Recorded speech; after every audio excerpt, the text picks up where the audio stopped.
G'day guys, welcome back. My name's Ben and this is Southern Cross Tech. Today we're going to be having a little bit of an not so impromptu, it's actually quite a bit late from when the product was launched, of the mini Snes or mini Super Nintendo as some people want to refer to it as. This is something that I did receive, about 4 weeks ago now, and I haven't even taken it out of the box yet. I've been tied up with a few other things, work has gotten in the way, so now, perfect time to have a look at it. So, the Super Nintendo is something that's really quite dear to my heart. It was the first ever gaming console that I had when I was a kid. My parents got it for my brother and I as a joint Christmas present when I was probably 7 or 8 years old. My brother and I had been trying to save for one, but for those of you that were around in the 90s, the Super Nintendo was one of the dearest consoles to date. You know, comparatively, it was more than a brand new PlayStation 4 is now. It was really expensive. But come Christmas time, my brother and I, ran out into the lounge room, and under the Christmas tree we found a nice big box, and in that box was a Super Nintendo. And we had the best fun on that console. I was a little bit young to really soak it in. I didn't really come into my memories of gaming was more on the 64, because that was more in my around 12 to 14, 15 age bracket before I went to the PlayStation 2. That was more my forte. But I do have some very fond memories of playing Mario Kart on the Super Nintendo with my brother.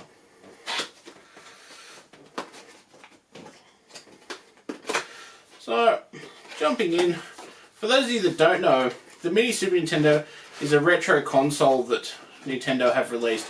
Last year they released the retro Classic NES. I didn't get one of those.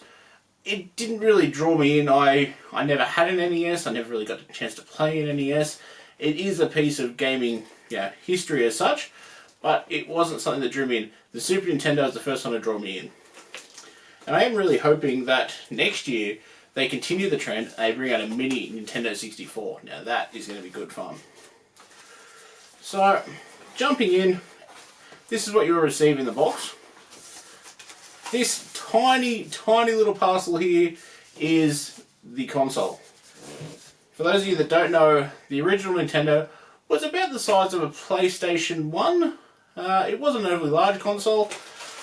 And you had the fun time of blowing into cartridges and trying to get them to load properly.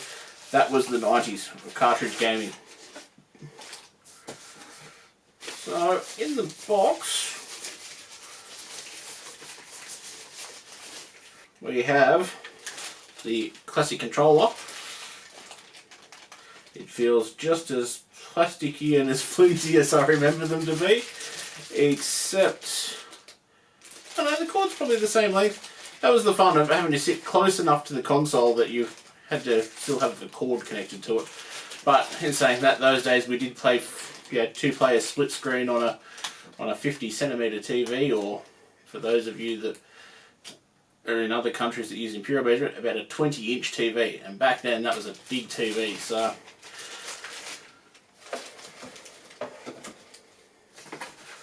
also in the box we've got another controller, so we do have two controllers for 2-player. And in the bottom of the box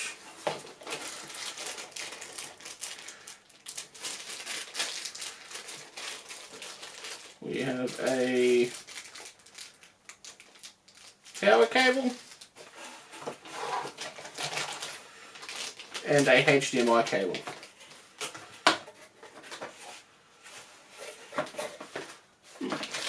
There's no power brick as such with this, so you must have to just power it off a normal wall outlet.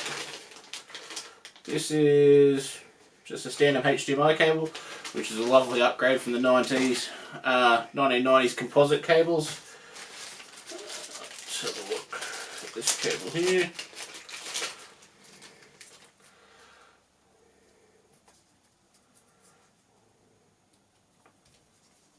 It's just a standard USB to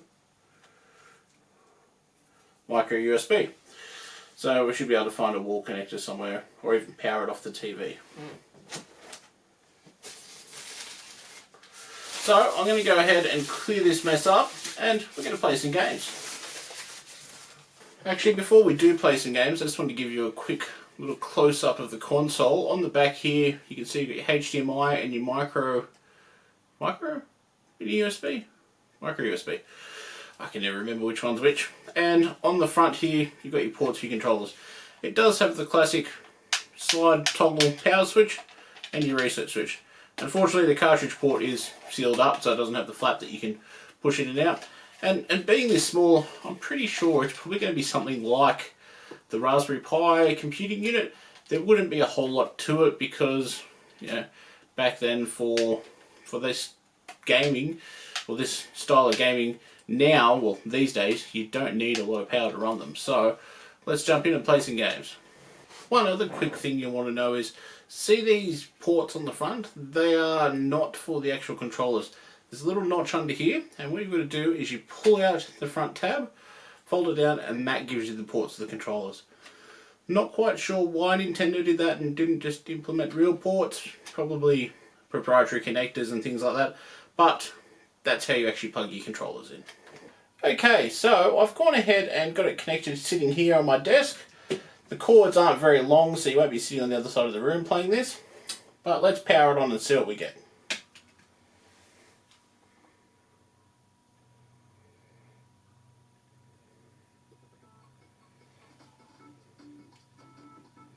So, let's go through and do the setup procedure.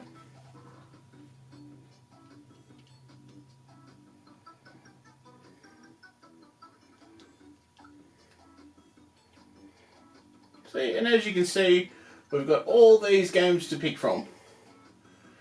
So,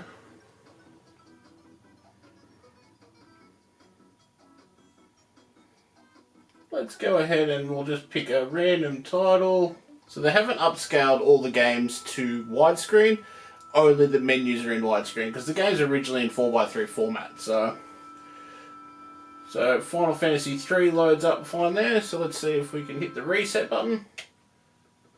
And the reset button takes you back to the menu. So this was one of the games that I actually did have on the original Super Nintendo. And it was something that I did play for a long period of time.